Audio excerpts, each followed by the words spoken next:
udaba aigi awaba mana khangbide nangi thamoido pithokinuko aigi oina lengdana thambiramuko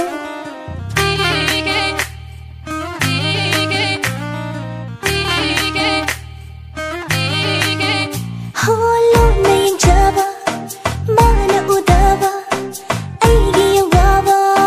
mana khangbide nangi thamoido pithokinuko aigi oina lengdana thambiramuko mityengdo nangi nusiba thamoi pakhong chalakpa aidi thamoi nangonda pirure khallo nangna apamba yenglo nangna yenglingba nangdi aigi oirani yaro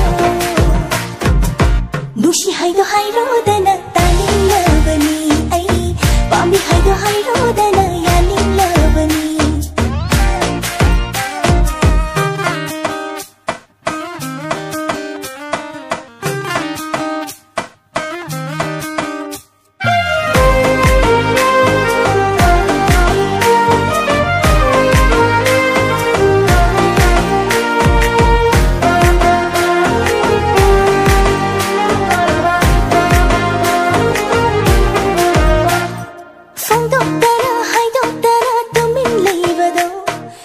Sinada, sinada, tumina chapado.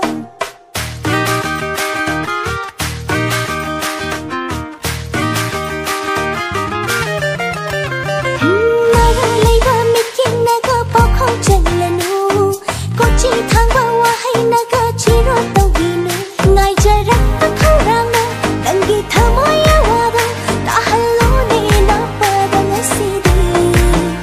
Aina nangbo nusiba. Aina nangbo pamjaba ay loi phong loi oi rồi thiru lu nushi haido hairo dana taning lavani ai pami haido hairo dana yaning lavani ahing nung thilani da nangu khanjai wa khalna are bani tahannu ranja si su mang hannu lạc lối phăng lối mốc tang là